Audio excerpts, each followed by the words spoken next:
उदयनाथ स्वयंशासित विज्ञान और वैषयिक महाविद्यालय रे विदाय संबर्धना। नमस्कार, मु सोनाली स्वागत करुछि जी न्यूज भारत को।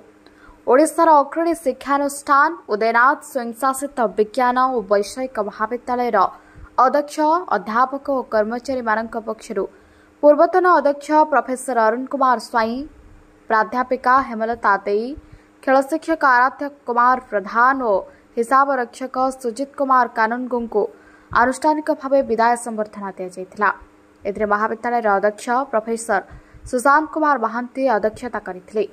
जीवन को बाजी लगाई महाविद्यालय सर्वांगीन उन्नति रे स्व क्षेत्र रे सेवानंकर अतुलनीय अवदान भूयसी प्रशंसा करा जायथिला।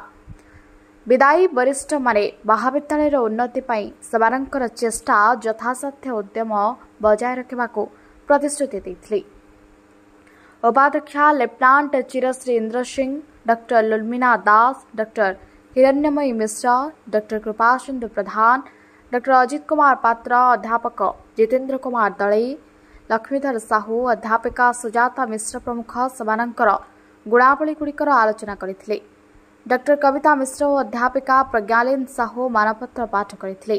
प्रोफेसर महांती विदायी वरिष्ठ मानक पुष्पगुच्छ और उत्तरीयते संबर्धित करथिले। कोर कमिटीर सभ्या मिली भूया धन्यवाद अर्पण करथिले। अन्यमानक मध्य अध्यापिका रश्मिता जेना, निरुपमा मिश्र, प्राप्ति कानूनगो, अध्यापक सुब्रत नायक, पवित्र मोहन प्रधान, दिलीप कुमार साहू, वीरेन आचार्य, अजित कुमार साहू, निरंजन बेहरा, विभूति भूषण नायक प्रमुख कार्यक्रम में अंशग्रहण करथिले। परिषदर संपादक अध्यापक विजय कुमार नायक एहाको परिचालना करथिले। कंटापड़ारू सरोजिनी बेहरांक रिपोर्ट, जी न्यूज भारत। अरुण कुमार स्वाई, पूर्वतन अध्यक्ष Adaspur autonomous college of science and technology. आज आम महाविद्यालय तरफ आमर 4 जन कर्मचारी, आमर कॉलेजर पीटी सर आराध्य बाबू, कॉलेजर अकाउंटेंट सुजित कुमार कानूनगो एवं संस्कृत एचओडी हेमलता दे एवं मते मिसई 4 जन को कॉलेजर स्टाफ काउंसिल तरफ विदायकालीन संबर्धनार अरेंजमेंट करा जायछि। सेथिपाई आमे को निमंत्रण करा जायतिला एवं आमे आसीछु एवं कॉलेजर स्टाफ काउंसिल तरफ आमको एक भोजी रे आप्यायित करागला एवं सबु स्टाफ गैलरी रे एकत्रित हो सभा कले एवं आमको बहु सम्मानित कले। दीर्घ 37 वर्ष काल ये कॉलेज रे मु 1987 मसीह आज पर्यंत निरवच्छिन्न भाव में निजर कर्तव्य संपादन करिछि एवं मोर शेष वर्ष रे कॉलेजर अध्यक्ष दायित्व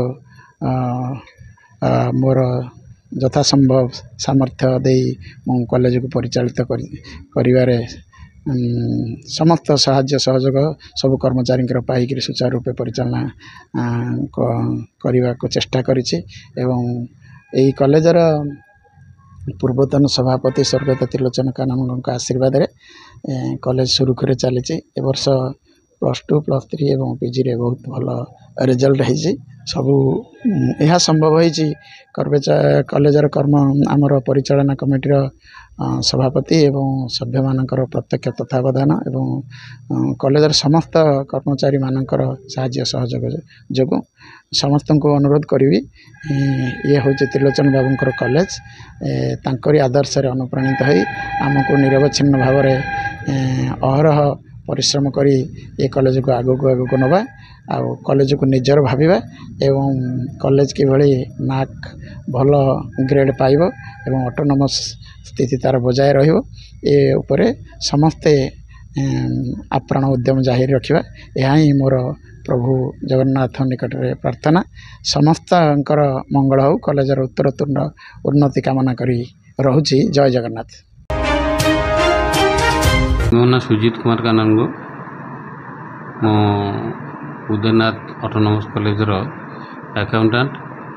दीर्घ 35 वर्ष है मु ये काम करुच्ची मुझे आसिली ये कॉलेज को जो जॉइन कली से गोटे बखरा दांडी आजबेस्ट घर आउ कॉमर्स ब्लॉक तल उपर घर थिला आउ आज पर्यंत 2024 जून पर्यंत जी ये सब जाक मुई ये अकाउंटेंट थिला ये काम सब हो कॉलेजर स्विमिंग पूल हो कॉलेजर स्टाडियम हो ये सब जिनिस मोर पेटे स्वप्न थिला आमर प्रतिष्ठात प्रेसिडेंट स्वर्गत त्रिलोचन कानूनकर ये कॉलेजटा गोटे यूनिवर्सिटी हो मु तो रही पारली नहीं मोर तो अवसर समय सीमा पलि आसला मो अवसर नौची किंतु आशा करुच्ची मोर जो भविष्य पीढ़ी मैंने रहिले ये कॉलेज टी को केमिति गोटे विश्वविद्यालय रे परिणत करेंगे।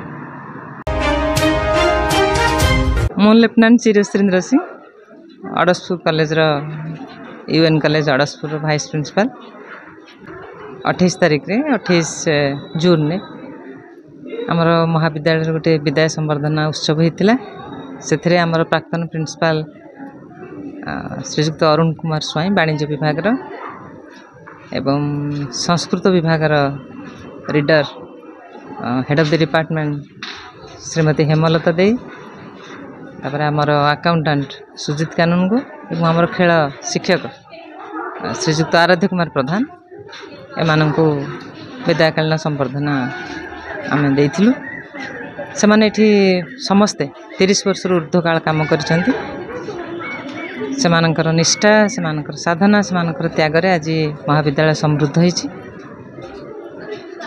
मु से मानकर शुभ कामना करुच्ची से मानकर विदायकालीन ए जो आमर सरकारी चाकरी अब्याहति नबार पर जो समय ता फलप्रसू से माने दीर्घ निरामय जीवन यापन करंतु महाप्रभु निकट रे एति प्रार्थना।